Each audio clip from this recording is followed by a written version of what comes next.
IVF, surrogacy 2 వేరు వేరా? 2 ఒకటేనా మ్యామ్? ఇప్పుడు ఐవీఎఫ్ అంటే బేసిక్గా ఏంటంటే మనం స్త్రీలకి హార్మోన్ ఇంజెక్షన్స్ ఇచ్చి మనం ఎక్కువ ఎగ్స్ని బయట కలెక్ట్ చేసి మన ల్యాబ్లో ఫర్టిలైజ్ చేస్తాం పర్త కణాలతో. అప్పుడు పిండం తయారవుతుంది.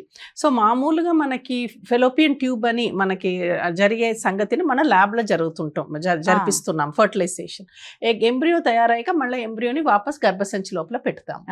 ఈ బ్రీఫ్గా ఈ ప్రాసెస్ని ఐవీఎఫ్ అంటాము.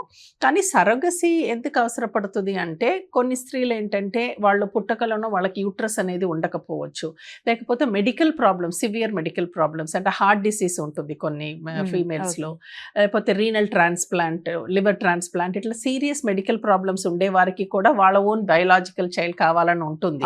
కానీ వాళ్ళ హెల్త్ అనేది ఆ బేబీని క్యారీ చేయటానికి ఉండే ఆ సపోర్ట్ ఉండదన్నమాట. సో అందు గురించి వాళ్ళ ఓన్ ఎగ్ని వాళ్ళ పర్త కణాలని ఎంబ్రియో తయారు చేసి దాన్ని వేరే స్త్రీ ఆ ఎంబ్రియోని మాత్రం ఆ ప్రెగ్నెన్సీని క్యారీ చేసి ఇస్తారనమాట. దాన్ని సరోగేట్ అంటాం. Whoever is carrying the baby వీళ్ళకి దాన్ని మనం సరగేట్ అంటాము. అంటే the baby is growing in the womb. అది బేసిక్ గా సరగసీ అనేది. IVF process is same, but if it is going to go back in to the same couple మన IVF అంటాము. ఆ ఎంబ్రియోని వేరే వాళ్ళకి పెట్టినట్టయితే వాళ్ళు బేబీ మాత్రమే క్యారీ చేస్తారు. జెనెటిక్ గా ఉండేది ఈ కపుల్ తో వీళ్ళదే, అంటే జెనెటిక్ గా బేబీ వీళ్ళదే, క్యారీ చేసేది మాత్రం వీళ్ళకి హెల్త్ ఒప్పుకోదు కాబట్టి ఆ సరగేట్ క్యారీ చేస్తారు. మామూలు రెగ్యులర్ డాక్టరే చదువుకున్నారా? ఇది ఐవీఎఫ్ కు మళ్ళీ డాక్టర్లో వేరే స్పెషల్ ఉంటాయా? యూజువల్గా ఎంబీబీఎస్ అయ్యాక పోస్ట్ గ్రాడ్యుయేషన్ చేస్తుంటాము డిఫరెంట్ స్పెషాలిటీస్ లో. మీరు వినే ఉంటారు, ఫిజిషియన్స్ అంటాము, సర్జన్స్ అంటాము. అట్లా మనకి ఆబ్స్టెటిక్స్ అండ్ గైనకాలజీ అనేది, ఆబ్స్టెటిక్స్ అనేది మెయిన్ గా ఏంటంటే యాంటీనేటల్ అంటే ప్రెగ్నెన్సీ డెలివరీ చూసుకోవటం, గైనకాలజీ అనేది ఫీమేల్ డిసీజెస్ ని చూసుకోవటం. ఇప్పుడు యూజువల్ గా ఆబ్స్టెటిక్స్ అండ్ గైనకాలజీ కలిపేసి చేస్తాము, రెండు సెపరేట్ ఉండదు. కానీ ఈ ఆబ్స్టెటిక్స్ అండ్ గైనకాలజీలు కూడా సబ్ స్పెషాలిటీ అంటే సూపర్ స్పెషాలిటీ అంటాం, అది ఉన్నదన్నమాట. అది 4 ఫీల్డ్స్ లో ఉన్నది. అట్లా రీప్రొడక్టివ్ మెడిసిన్ అండ్ సర్జరీ అనేది చేస్తే దాని ఐవీఎఫ్ కి మనకి ఐవీఎఫ్ ఈ ఫర్టిలిటీ రిలేటెడ్ దీనికి ఉండే స్పెషాలిటీ అనమాట. అది నేను యూకేలో చేస్తున్నాను. యూకేలో ఇంకా మీరు చేసింది ఒక ఫెలోషిప్ కూడా చేశారు. అవును. సో బేసిక్ ఏం చేసి నేను ఎంబీబీఎస్ ఎండి నాకు ఇండియాలోనే అయింది.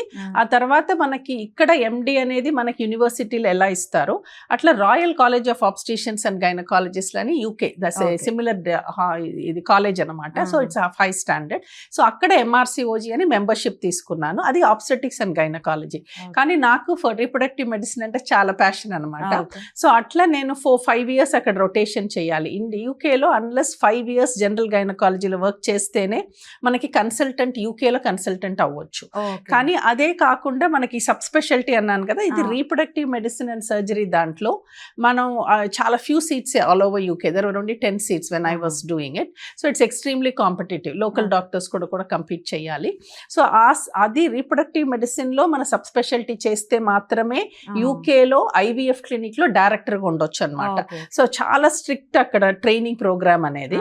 To get in to this you have to really work hard, research చేయాలి అట్లా. సో నేను లీడ్స్ లో 3 years క్లినికల్ ఫెలోషిప్ అని చేశాను. ఆ టైంలోనే నేను మాస్టర్స్ చేసుకున్నా ఎంబ్రియాలజీలో. నాకు క్లినికల్ కాకుండా సైంటిఫిక్ సైడ్ ఆఫ్ థింగ్స్ లో కూడా చాలా ఇంట్రెస్ట్ అనమాట. అట్లా I'm a clinician basically, but I also did embryology to get a wider perspective. So ఇప్పుడు నేను మా యూనిట్ లో వర్క్ చేసేటప్పుడు ఐ నో బోత్. అంటే we work very closely with our embryologist. We are 4 embryologists. కానీ ఆ science usually selecting embryo to make the decision I'm an integral part of it అనమాట. So it helps me end to end I'm able to help the patients get the best outcome. So అట్లా Leeds లో చేశాక నేను London లో Saint బార్ట్స్ hospital లో 2 years sub speciality fellowship చేశాను. ఇది చేశాకని నేను I would have settled as a director of IVF unit in UK. But due to personal reasons I came back. అంటే మా husband doctor Raghuram garu, he's oncoplastic breast surgeon.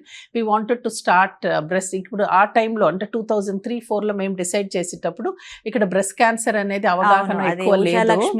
Yes, breast cancer foundation. So దాని గురించి మేము we had to come back, otherwise I would have settled. అది ఉషాలక్ష్మి గారు మీ అత్తగారు. Correct. She was diagnosed with breast cancer in 2002. That is when we decided to come back అనమాట. Because it was not as well. అక్కడ ఉండే screening programme అదని మన ఇండియాలో లేదు. So he wanted to come back. So to support him I also came back. అంటే మీరు ఇండియాలో ఇలాంటి స్పెషలైజేషన్స్ అన్ని చేసిన ఫర్టిలిటీ స్పెషలిస్ట్ మీరు ఎన్నో నెంబర్ అయి ఉంటారు? ఫస్టా మామూలుగా? ఇప్పుడు యూజువల్గా క్లినిషియన్స్ ఎంబ్రియాలజీ చేయరు. ఓకే. సో నా దాంట్లో నేను because I have done both, I don't know if anybody was done both clinical Okay. And embryology also. Okay. And also 5 years doing subspecialty to come అవును. back, you hardly see. There's as far as I know there is nobody. Yes. అదే. ఇక్కడ మనకు training programme ఉన్నది 2 to 3 years ఉన్నది. 1 year fellowship చేస్తారు, 2 years. కానీ though now the new ART laws ప్రకారం 3 years training is mandatory, but still it is not as much implemented in India as in the west. అది లేకుండా వాళ్ళు we can't be settle as a direct. But ఇప్పుడు ఇక్కడ new ART laws ప్రకారం 3 years is needed అన్నమాట. Okay. Unless you have 3 years, you won't get into the depth of the subject. You can't give the best results to the patient.